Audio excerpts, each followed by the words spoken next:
Hi, I'm Michael, and this is California.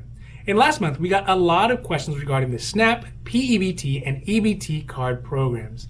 And recently, we've been getting a lot of questions specifically about where you can use your EBT card, because a lot of folks are new to the program, especially with the P-EBT program that just got rolled out last month. So today, we're going to go over what you can buy with your EBT card, as well as what you cannot buy with your EBT card. Now, before we do that, if you like this information, if you find it interesting, if you find it useful, please don't forget to like and subscribe.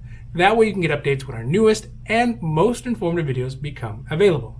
Okay, so first let's talk about what is the SNAP food program. And essentially SNAP is a program that replaced food stamps in the past, and it may have a different name depending on where you're at. So for example, here in California, it's called CalFresh, but it may be called SNAP or it may have some different name depending on the state that you're in.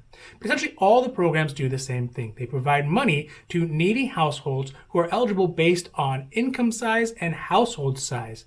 And the eligibility from income size actually changes as well from state to state. But essentially what happens is if someone's eligible for the EBT card or the P-EBT card, they can go to many grocery stores or supermarkets across America that accept the card to purchase food. Additionally, currently, in response to the pandemic, there are a lot of folks who are first qualified for the P-EBT card. And the P-EBT program is a pandemic EBT card, which is specifically designed for children who are school age who normally get free or reduced lunch, but are no longer able to get the lunch because the schools are locked down. And essentially the P-EBT card gives those families more money to purchase food while those kids are home and being crazy and eating all day. Now, one of the biggest questions that a lot of folks have, whether it's for the EBT or the P-EBT card, is what can and what can't they purchase with it? All right, so let's go over what you can actually get with your P-EBT and your EBT card. Now, obviously, I'm not going to go over all the things that you can get because there are literally thousands of things. It's a huge list, but I will give you the most popular things that people with P-EBT and EBT cards usually will buy. Now, remember, the card is specifically to be used at grocery stores for food, or it could be at supermarkets or even at farmers market, but the overall purpose is for it to be there to buy food.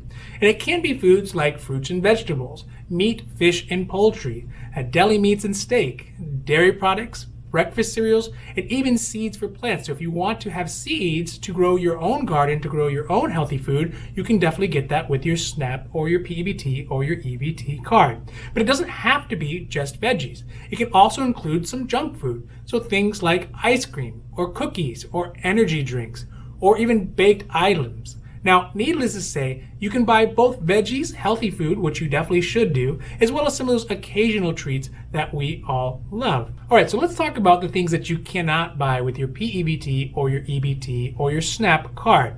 Now, some of the things are going to be kind of obvious, and other things are maybe going to be not so obvious, or there might even be sort of a gray zone. So the first things that you're not able to buy are foods that are not for humans. So if you have pets, you can't buy pet food. So it can't be for a dog food or cat food or a fish food. It's got to be for humans. As well as paper products. So you can't buy tissue paper or toilet paper or paper plates with your SNAP or your P-EBT or your EBT card. As well as medications. Even if they're over-the-counter medications, you won't be able to buy it with your EBT card, but you might be able to get it under your Medicaid or your medi-cal program if you have it in your state. As well as things like cosmetics, alcoholic beverages of any type, tobacco products of any type, or hot food that is prepared for immediate consumption on site. Now, this is where things get a little tricky because it's going to vary from state to state. So, for example, here in California or in Arizona, Florida, or Rhode Island, you're actually able to use your EBT card at restaurants that accept EBT.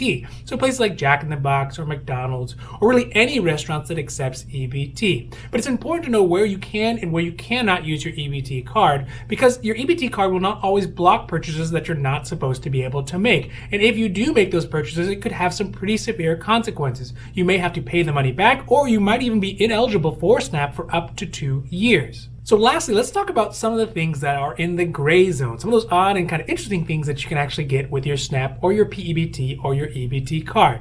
And the first one that was a big surprise to me was energy drinks. So I guess as long as the energy drink is not labeled as a nutritional supplement, rather it's actually labeled as food, you can still get it with your SNAP card. Now, as well as pumpkins, so those things you carve up at Halloween time. So you can actually still buy pumpkins because they are edible, but if you are buying them solely for decoration purposes, then you're not going to be able to use your SNAP or your P-EBT or your EBT benefits. Another one that's interesting is gift baskets. So Easter baskets, holiday baskets, graduation baskets, those things can actually be purchased with your SNAP card or your P-EBT or your EBT card, but only if it's all food, or if it is mixed food and non-food items, the value of the non-food items cannot exceed 50% of the total cost. Now, lastly, there's ice cream cakes. So I know if you have kids, some of the ice cream cakes get pretty elaborate with lots of weird mechanisms and things on top of them. So you can actually use your SNAP benefits to buy ice cream cakes as long as the non-edible decorations do not exceed 50% of the value of the cake. Thank you so much for watching our video, and I hope that you found it interesting or helpful or at least useful. And if you did, please don't forget to like and subscribe. That way you can get updates when our newest and most informative videos become available. Also, if you have any comments or questions, leave those down below. We love to see your comments and questions, and we'll be happy to make a new video or a new post as soon as we can. Now finally, we here at California, we know health insurance. So whether it's private health insurance or Covered California or Medicare or Medicaid or medi-cal or even health insurance for a small group, we know health insurance. Because I know it can be very complicated moving out of your work insurance and trying to find insurance on the private side. Or if you're turning 65, trying to figure out what are the best Medicare options for you that fit your needs as well as your budget. That is exactly what we can do. So if you have any questions about your health insurance, leave those down below. We'll be happy to answer those as well. Now, other than that, I'm Michael, and this is California, wishing you a happy, healthy day.